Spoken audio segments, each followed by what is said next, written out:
You have to have an idea of what you want when you go over there. Don't create too high of a bar. You understand that you might not be successful the first time, but you're gonna have a good time.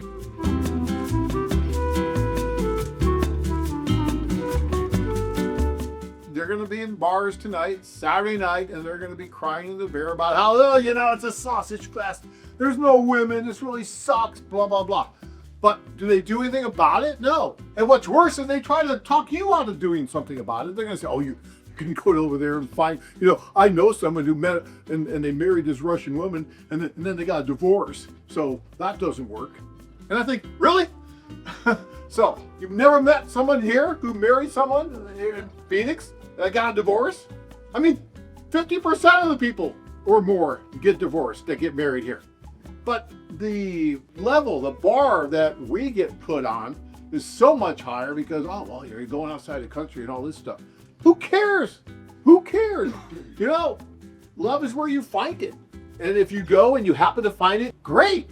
And, and it doesn't matter. And to me, it's almost more rich that way because you're blending two cultures. You're bringing those two cultures together.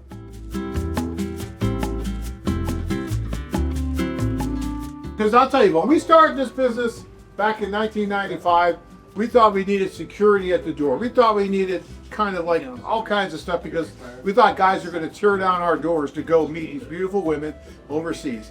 And no, it's difficult to get you guys to go, which is freaking mind-boggling. We should be down at the Diamondback Stadium with all the guys doing this, right? Because that's how many guys should be using this. But no, we're in this small room with just you guys. Why? Why is it so hard to get you guys to go?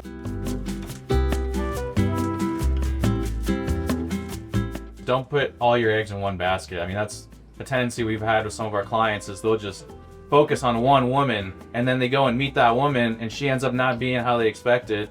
And the chemistry is never going to be the same through correspondence or even video chat as it is in person. So, if you are going to correspond with like 5 to 6 women in that city that you plan on traveling to.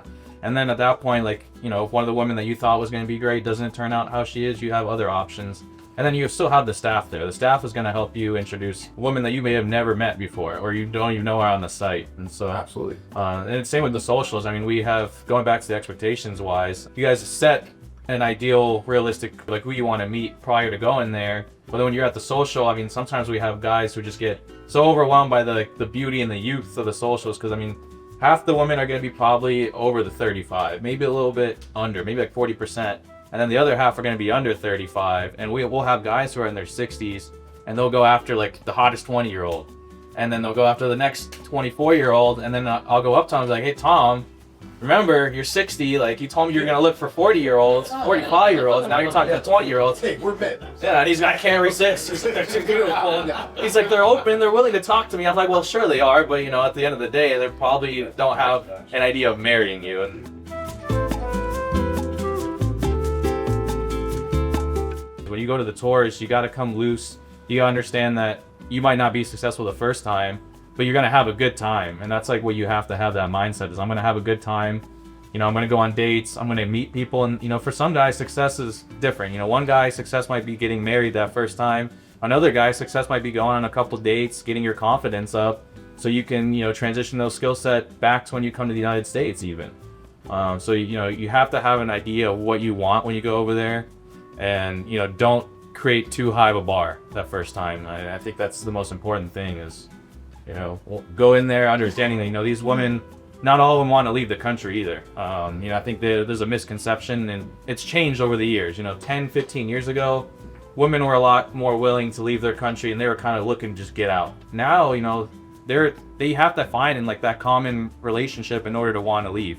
If they feel like they're putting more into the relationship than you are, the odds of them wanting to leave their whole family, their jobs, learn a whole new language is going to be a lot lower. So you have to show some kind of commitment to wanting to adjust to their culture, to their lifestyle, to get to know their family.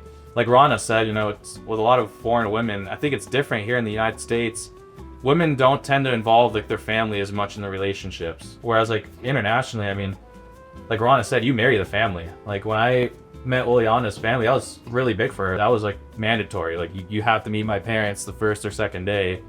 And if I wasn't going to be able to build a good relationship with their parents and get their respect, I probably wouldn't have done hers. And so, you know, that's another thing that you guys gotta consider is family is very important for these women. And so, you know, don't come there with the idea of like, oh, well, I'm just coming here to meet the women. Because you are going to have to meet their parents, and it's going to have to go well with their parents too. So. Yep.